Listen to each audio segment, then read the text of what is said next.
চলে আসলাম মাটির চুলায় পাটায় বেটে কাঁঠালের বিচি ভর্তার রেসিপি নিয়ে।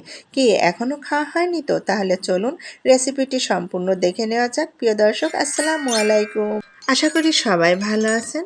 শুকনো খোলায় আমি কাঁঠালের আটিগুলো দিয়ে দিলাম। একদম গ্রামের সাথে ঐতিহ্যবাহী কাঁঠালের বিচির ভর্তার রেসিপি। কাঁঠালের আটিগুলো ভেজে শুকনা মরিচ আর রসুন দুইটা আমি কোয়া ছুলে নিয়েছি। রসুনের গায়ের থেকে খোসা ছড়াইনি। এখন হালকা জালে ভেজে নিব। আমরা কাঁঠালের আটি সাধারণত প্রেসার কুকারে দিয়ে পানি দিয়ে সিদ্ধ করে ভর্তাগুলো করি। সেই ভর্তাটা আমার কাছে স্বাদ লাগে না। এই ভর্তাটা পোড়া পোড়া ফ্লেভার এত মজার হয়। এইভাবে একবার ভর্তাটা বানিয়ে খেয়ে দেখবেন কতটা স্বাদ। পুরোটা রেসিপি দেখে বানিয়ে খেলেই বুঝতে পারবেন। আর পুরা পুরা স্মেলটা পাবেন আপনি যখন মাটির চুলায় এই রেসিপিটি করবেন। তো ভাজার শেষে আমি চলে যাব সেই শিলপাটার কাছে। স্পেশাল পাটার ভর্তার রেসিপি করার জন্য প্রথমে দুইটা ছোট মাঝারি পেঁয়াজ আমি ছেঁচে বেটে নিচ্ছি। সম্পূর্ণ রেসিপিটি করছে আমার মেয়ে। তো দেখতেই পারছেন কি সুন্দর করে পাটায় বেটে নিচ্ছে। আর পাটায় বাটার অভ্যাস নেই, তবুও মজাদার কিছু খেতে হলে অভ্যাস তৈরি করে ফেলতে হয়। স্বাদ মতো লবণ দিয়ে রসুনের কোয়া আর কাঁঠালের বীজটা ছড়িয়ে নিয়েছে। আমি ভিডিও দেখাতে পারিনি, তার জন্য আন্তরিকভাবে দুঃখিত। আসল স্বাদটা পাওয়ার জন্য আমি কষ্ট করে শিলপাটাতেই মেয়েকে বেটে নিতে বললাম। আপনারা ব্লেন্ডারেও ব্লেন্ড করে নিতে পারেন। রসুনের কোয়া আর মরিচটা লবণ স্বাদ মতো দিয়ে বেটে নেওয়া হয়েছে। কাঁঠালের আটি থেতো করার পরে মিহি করে বেটে নিতে হবে। কাঁঠালের বিচির ভর্তা খেতে কেমন লাগে, কে কে খেয়েছেন একটু কমেন্ট করে জানাবেন। আপনি কোন জেলা থেকে এই ভিডিওটি দেখছেন প্লিজ কমেন্ট রেখে যাবেন একটি।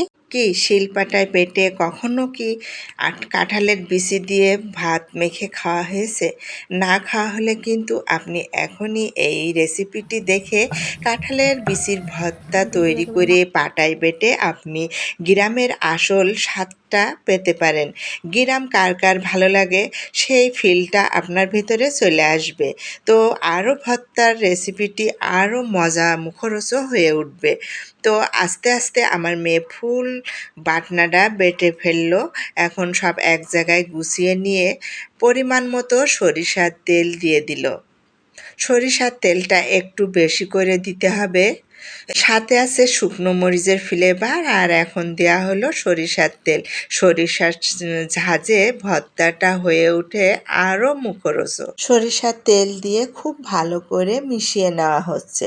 বাটার সময় স্বাদ মতো লবণ দেওয়া হয়েছে, আর লবণ দেওয়ার প্রয়োজন নেই। সরিষার তেল মিশিয়ে নেওয়ার পরে সব একত্রে করে একটি ডিশে উঠিয়ে বাদ বাকি ভর্তা দিয়ে কি গরম গরম ভাতের সাথে মেখে খেয়ে দেখুন না একবার। জিভে জল চলে আসলো তো। মুখরোচক শুকনো মরিচের ফ্লেভার দিয়ে কাঁঠালের বিচির ভর্তা, আহ কি যে স্বাদ, পুরা পুরা স্মেল। একবার খেয়ে দেখুন না কেমন লাগে। আর অবশ্যই কমেন্ট করতে ভুলবেন না কিন্তু গরম গরম ভাত মেখে পাটাতে খেতে কেমন লেগেছে আপনার। রেসিপির পাশাপাশি বিভিন্ন ধরনের গাছ নিয়ে আমার ছাদ বাগানের ভিডিও ছেড়ে থাকি। ভিডিওগুলো ভালো লাগলে আমার পাশেই থাকবেন। আজকের মতো বিদায় নিচ্ছি। আল্লাহ হাফেজ।